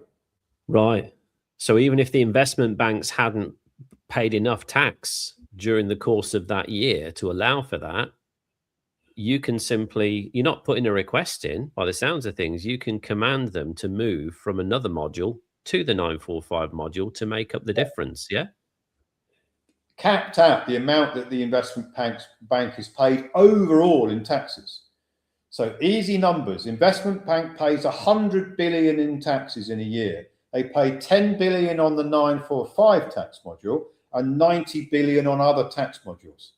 Yep. If we had a claim for 100 billion through all of the grantor trusts, we would be able to command the IRS to move the 90 billion from the other tax modules onto the 945 tax module to redirect the taxes to the grantor trusts that add up to 100 billion in 1099 OID recoupment claims.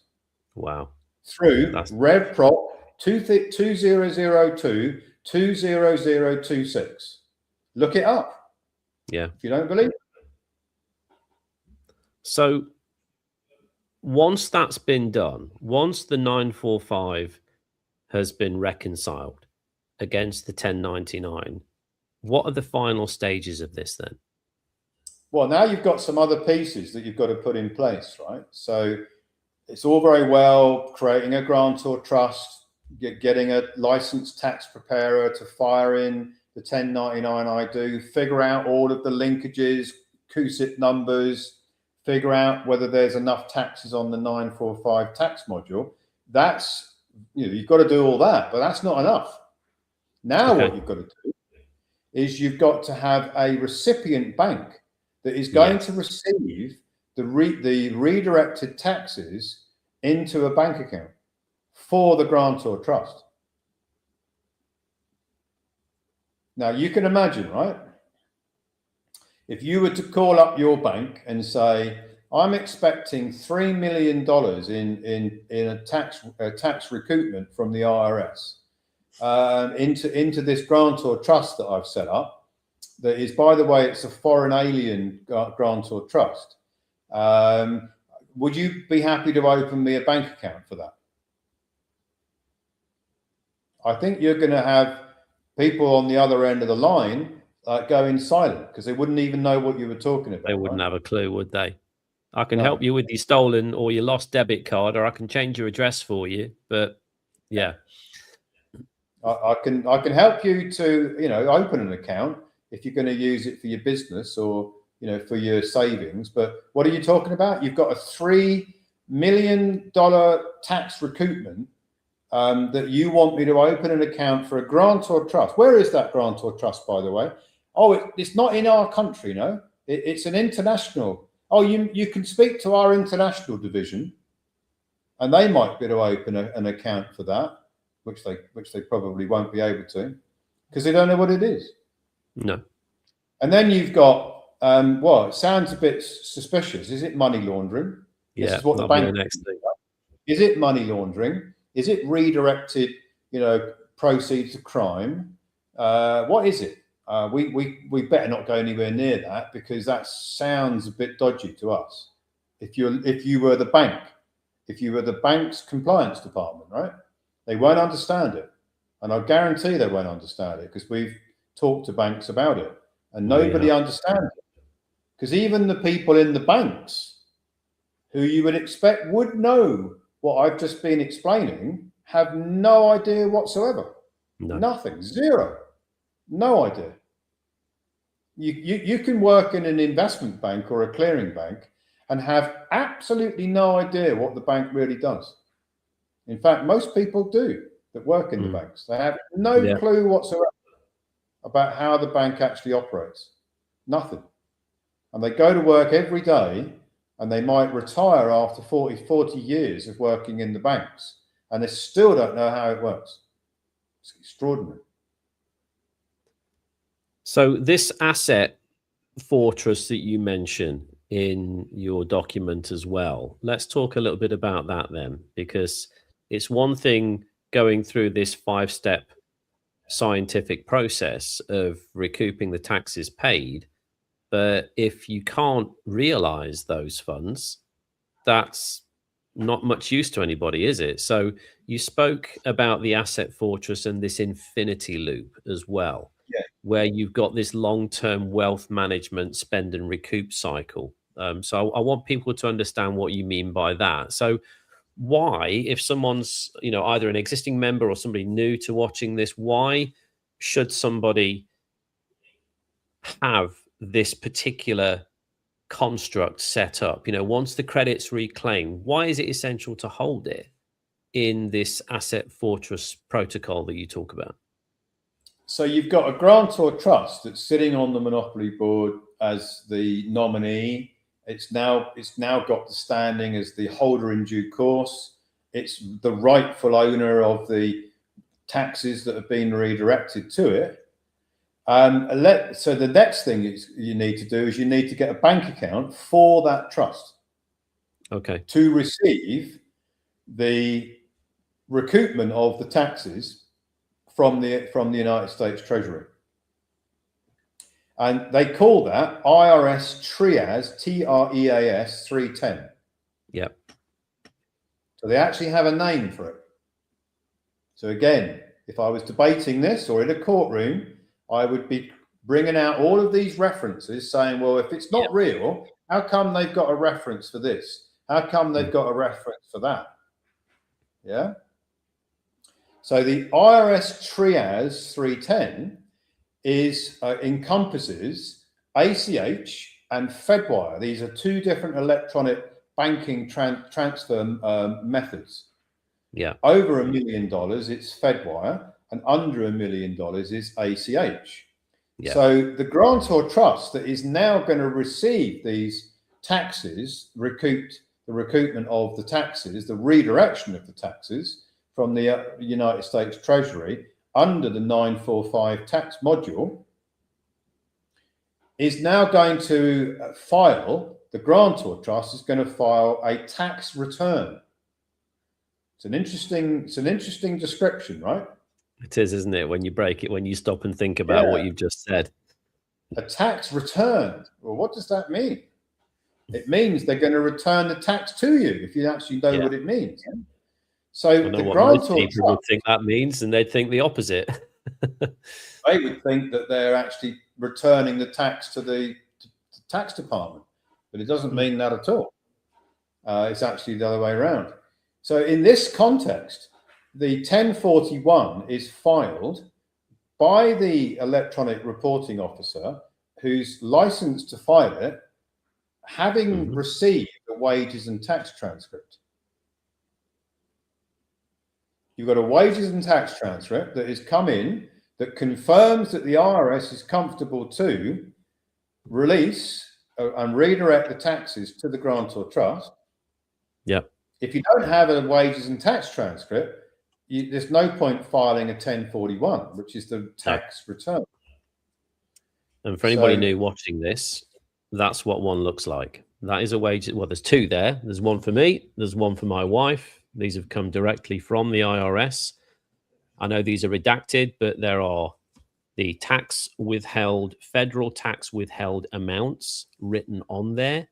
I'm actually going to be doing another interview, Ian, with another member of our team here who has, has had a lot of experience with the ERO system and the filing of the 1099s, the 1041s, and just understanding this process that you're talking about. And we're actually going to be giving you guys, not just a couple of pieces of paper that I've got here, these are mine and my wife's, but we're going to be giving you some hard evidence of the type of recoupments that the IRS have verified, have put on the 945 and corroborated those numbers, and have then transferred that to the wages and tax transcript itself.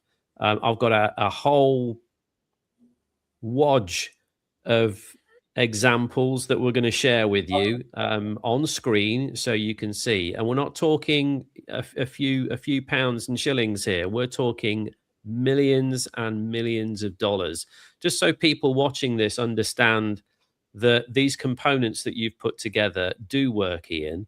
I mean, how much have we actually had confirmations back for, roughly speaking, so far? Well, I think round numbers was $600 million. I think it may have been, it would have been a lot more than that if the saboteurs hadn't have scuppered it in September of 2025. I think it was over $2 billion, in fact. So yeah, just let that soak in, guys. $2 billion worth of recoupment. So this works not on just the isolated case here and there. This works at scale. It works in volume. And this has all been verified, ratified by the IRS, by their 810 algorithm, all been done lawfully through an ERO, electronically. This is very, very real, guys. So I just want that to sink in for a minute. Okay. So comes back on the tax transcript. We've got that side of things there. So the grantor trust it's now ready to file 1041, which is the tax return, through the electronic reporting officer. Got the license, it's still got the software. There's an account for that grantor trust on the software. Yeah. They put in all the references, they put in the wages and tax transcript references, everything is referenced up. And then there's an electronic filing that's sent into the United States Treasury, basically to pull down whatever it says on the wages and tax transcript and send it under the IRS TREAS, TREAS 310. Go and look it up if you want to know what it is, through either ACH if it's under $1 million or Fedwire over $1 million, to a bank that is already pre-agreed to receive it. Yeah. And we have got a bank, one of the biggest banks in America, that has agreed to receive the these tax recoupments. Now, I'm going to ask a question to everybody watching this. Do you think that we would be able to go to one of the biggest banks in the United States and explain to them what we're doing with absolute, with nothing hidden, complete transparency on what we're doing, and for them to review it as they have done, for them to come back and say, we're happy to proceed with this, when they know that there could be billions of dollars flowing through this system every year, and they are one of the biggest banks in the United States, that if there was something quirky about it or something which was untoward about it, they would be fined for taking part in this on this program. Yeah. You think that any bank in its right mind, with full disclosure, would agree to that? No, I don't, because banks are all about risk and all about compliance, aren't they? That's their top priority. What's the risk, and is it compliant for us to even get involved with this? One of the investment banking programs I built many years ago, it took me 2 years to get a bank, one of the biggest custodian banks in the world, a bank called SEI, to actually agree to a particular type of transaction that I was and a fund that I was launching. 2 years of due diligence, 2 years before they said yes. Banks don't say yes. They don't need to say yes to everybody who knocks their door. They pick and choose what they want to be involved in. They don't need the money, do they? Because they can create it out of thin air. So they only get involved in things that kind of fit their model. So that is very, very significant. Again, if I was in a courtroom trying to defend whether this works or not, I would then pull that out of my bag and say, well, how is it this particular bank has agreed to receive all of these recoupments then, and they've done due diligence on the whole thing, A through Z? How is it that the electronic reporting officer, who's agreed to be have his name put on to all of the tax filings and operate as part of the trustee group, how is it that that guy, who's risking his whole career, would agree to do this if it wasn't real and bona fide?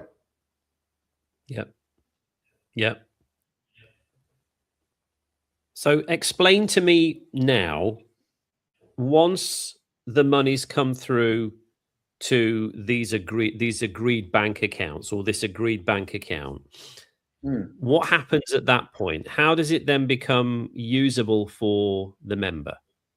Right. So the grantor trust that is filed the 1099 OID, filed the 1041, had the wages and tax transcript proof. It's got all of that. It's now holding on to the funds. So $1 million has now arrived in that bank account that is the bank account for that grantor trust. The member is going to say, that's amazing, fantastic, but how do I get my hands on that million? That's where the Asset Fortress comes in. So the Asset Fortress protocol is a second grantor trust that sits on the monopoly board where the as a nominee, Okay. for the credits, for the true creditor, beneficiary, living man, woman.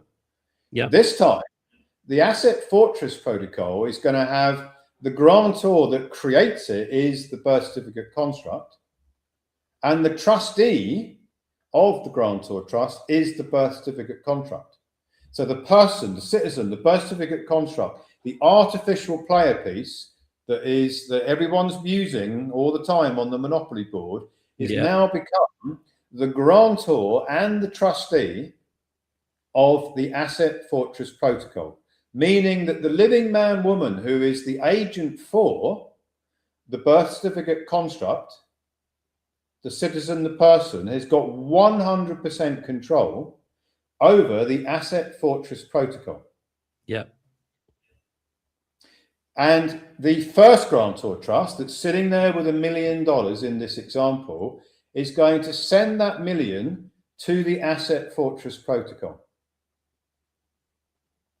And the Asset Fortress Protocol is going to receive that $1 million. And now a donation is going to be made to the Old Souls Nation. That's the Freedom Plan. And that donation is signature credit creation. Yeah. And the remaining amount, whatever the amount is, because there's different deals for different people, right? Whatever the remaining amount is, the member can spend signature credit signature credit again, issuing out transactions from the Asset Fortress Protocol that qualifies to be recouped as signature credit recoupment. So this Asset Fortress that you're talking about, this other 98 grantor trust, you've got one for filing, you've got another one that essentially is acting as your trust for your assets, but also will have I'm assuming a bank account attached to that for the money to be sent to. Does that bank account, is that just like any other bank account? As in, I've got a bank card, I can use that for my transactions, or how does that work? It'll be a specialist account that has a bank card, and you can do everything with it that you can do with your current bank account. But it won't be, it won't be down the high street, the bank down the high street that provides it. It will be a specialist banking facility. We offer the members a choice as to who they want for their Asset Fortress. There will be a range of options for those members who want to choose from the options. Of course, everybody will, of course. And now you've got the private treasury. That's what this Asset Fortress really is. It is a treasury. Every king and queen who's ever been in the world has had a treasury, right? Yeah. That's what you have. If you're very, very wealthy and you have a family office that is looking after your wealth, you have a treasury. That's what the Asset Fortress is. It's a treasury. It's going to manage the spending of the living man, woman, not the player piece, the person, the citizen. That you don't need those bank accounts for this. They don't feature. You can still keep them, but they don't feature in this design. You have the Asset Fortress, which is the private treasury that is going to send out new credit, spend. And then that is signature credit. Why? Because the grantor and the trustee are bankers. Because the grantor and the trustee is the person, is the citizen, which is the banker. Yeah. And then the donation that was made to the Old Souls Nation for the Freedom Plan, that is signature credit. That you've also created. In the next cycle. That can be recouped as well. So you have $1 million. It came into the Asset Fortress Protocol. X percentage of that went out as a donation to the Old Souls Nation as signature credit. The remainder was spent on whatever that the member wants to spend it on. The next tax filing cycle is going to recoup the donation and recoup all the spending, so that $1 million comes back. Comes back again. So that's It this goes infinity loop that you talk about, yeah? the infinity loop, yeah. I don't think it gets any better than that, guys, quite frankly. If you're hearing this for the first time, then and your mind's getting a little bit blown with all of this, that's exactly where I was when I first started hearing about this. I got a little bit angry, if I was honest, to begin with, when I realized what was going on and how long it had been going on for. Like you said, Ian, if we'd have known this 20, 30 years ago, how different things would have been. But the fact that we do know it now, I take that as a blessing and I take that as a privilege. You know, the knowledge that you've put together here is going to be life changing for my family, for so many other people as well. And the fact that you can recycle this as well, this infinity loop, this isn't a one hit wonder, is it? This is something that people can do year in, year out. But here's the catch. I don't think that we're going to be able to do this indefinitely. I don't think, based on the way the world's going and the global agenda that is creeping in, that people are going to be able to continue to spend and recoup, spend and recoup, spend and recoup just frivolously every year, relying on this cycle. However robust it is right now, there's going to come a time, isn't there, where the agenda does start to creep in and people are going to start to, there's going to be a window that's going to close.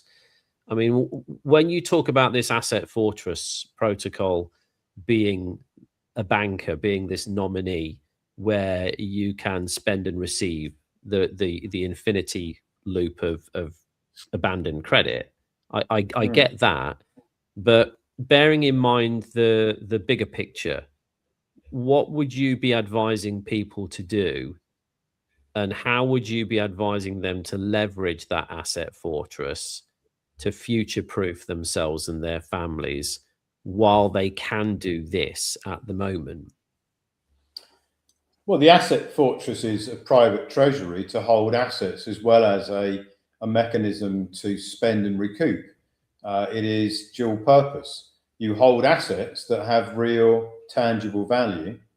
And if you can get legal title to them, so physical gold, physical silver, is you can get the legal title to that. You can get the legal title to many assets. It might be difficult with property because you sometimes can't get the legal title. But if you can, then you can include property in there. And now you've got a treasury, which not only is a spend and recoupment treasury, it is a treasury to hold assets, which, by the way, is exactly what the royal families do. They have a treasury to hold the assets. Yeah, it's no different, right? And they, by the way, they use trusts.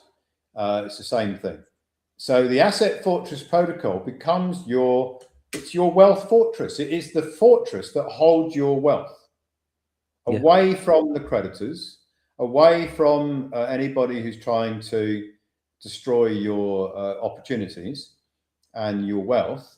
It is separate from that. And it doesn't have to report ID. There's no ID going on here. There's no track and trace ID going on here, because it's not the spending process. There is no digital ID linkage back to the person, because it is the trust that is spending. It is not the person; it's the trust itself. The asset fortress protocol that is spending. So it solves the digital ID track and trace problem, and it solves the you'll own nothing and be happy problem. The UN Agenda 2030 problem, because you can move tangible assets into it that nobody can touch. And what you can do is, if you buy real assets, what I mean by real assets that have substance, that you can, the trust can actually own, not equitable title like your car or your house or your business, because nobody who thinks that they own those actually does. People say, oh, I've got a really successful business, and my question to them would be, are you the shareholder? Oh yeah, I'm the shareholder. I said, well, is the business registered somewhere? Yeah, it's registered. I said, where is it registered? Oh, it's registered at Companies House. Oh, really? Right. So that means the government owns it, does it? And they won't realise that that company is now owned by the government. Registered at Companies House. Registered. That's what regist means, right? So in the Asset Fortress Protocol, you're not registering the assets that are being held with the government. No. You're recording them under your trust indenture for the benefit of the beneficiaries, which could be your children, your friends, whoever you want to put in there. So if somebody had a house, I get it with the gold and the silver, for example, that you can get legal title for gold and silver. I know we've spoken a little bit about allodial title or fee simple title before when it comes to land and property, and how difficult that is to achieve. But would it still be worth somebody, if they had a property, to put the property into their asset fortress? And if it was worth doing, how would that actually sit in there? What title would somebody, or would the trust have over that asset? Well, they can definitely put the equitable title in, which is it's just the same title they've already got, right? They've got equitable title. They can use that property. They can transfer the equitable title to the asset fortress, and they can still use the property because they're the beneficiary of the trust, right? They don't have to pay rent or anything crazy like this. But the actual legal title is probably still owned by the government. Okay. Which is why they can seize it, by the way. I was having a chat with somebody yesterday who said, oh yeah, there's some of the governments around the world are corrupt. They come and take your property away if you don't pay taxes, or they just come and take the property away for any reason that they feel is appropriate. And they're pirates and criminals. And I said, well, actually they're not, because they already own the property. They've got the legal title. What's theirs. They've just taken back what's already theirs. Whoever it was that was using it is using it on a rental agreement, which is equitable title. And if you don't play the game as the renter in the way that they want you to, they come and take the asset because it's already theirs. And this is what a lot of people aren't getting. You know, if the tow truck comes and takes your car away because you didn't pay the road tax, you know, you can't really go down to the police and say that the government's stolen my car, because it's already theirs. Yeah. So when it comes to implementation of this, I mean, I totally get it. You know, I think it's genius that you can use the recoupment side of things, which we know has no value to it anyway. It's just ledgers in and out, as we've said. So money has no value to it. But you can actually use something that has no value to buy things that have real value and put them into your asset fortress as well. So why would you not want to do that? Well, that's the smartest thing you could ever do, right? Is to take money of no substance. Literally, it's fairy dust.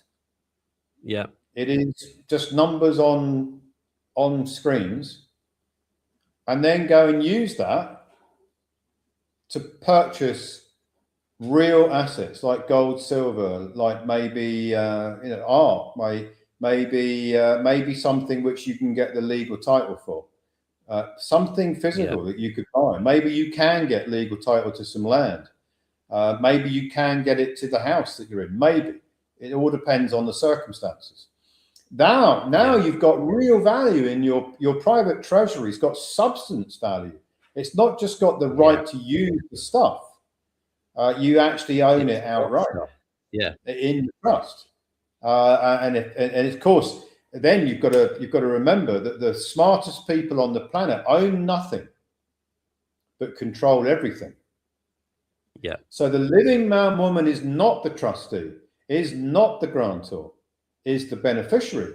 So they get to use it, but they don't own it. The trust owns it. And if there's ever any problem, it is the trust that has to deal with the problem, not the living man, woman. Yeah. own nothing and control everything. That's what the smartest people on the planet do. And that's what you're able to do with the Asset Fortress protocol. Well, Ian, I think this is genius. I think it's life-changing in terms of, call to action and next steps for anybody watching this. I hope that you can see to some extent from what we've been through here that there is a definite transition from being a subject to an administrator with all of this. It's the single most important move you can make on this monopoly board.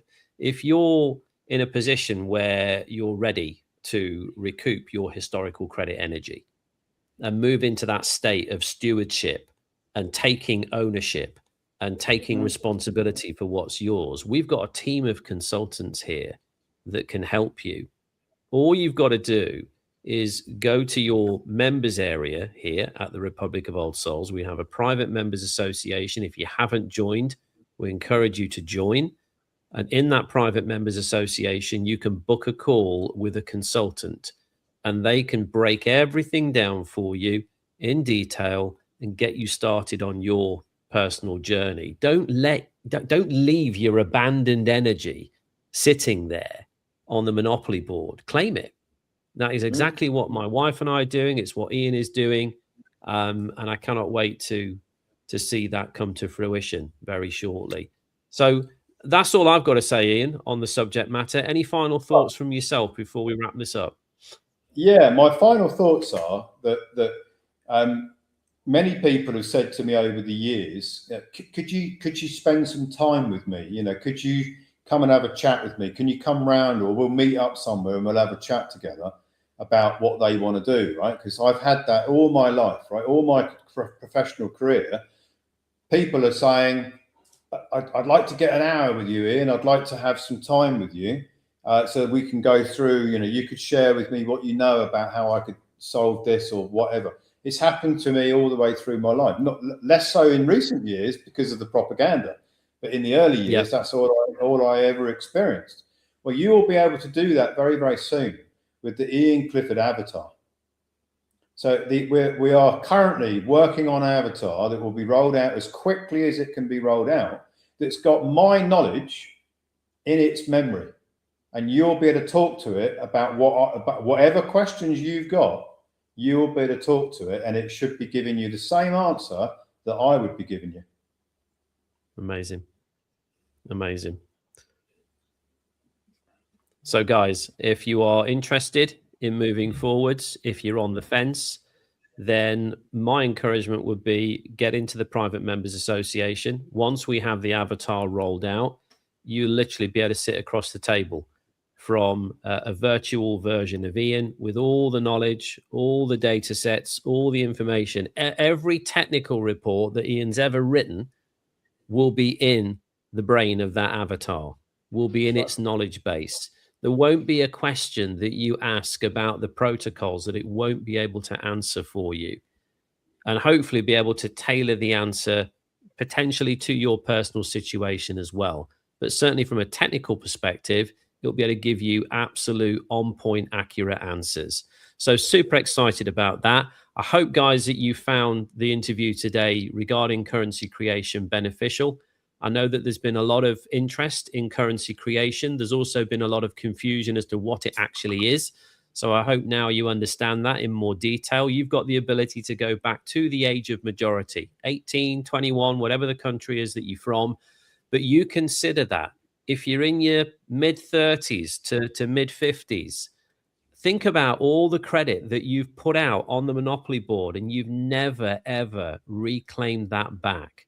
Even if you're just an average, hardworking family that's struggling to get by, and there's plenty of those right now, the amount that you've left on that monopoly board over the last 20, 30 odd years is a life-changing amount for you and your family. Reclaim it, secure it, put it in your Asset Fortress protocol, buy things of real substance and value to them, like gold and silver and art and all these things that Ian's been talking about. Leverage that infinity loot to be able to continue to do that and secure your family's future. I can't think why anybody wouldn't want to do that, Ian, but I know that this is something that a lot of people will ignore.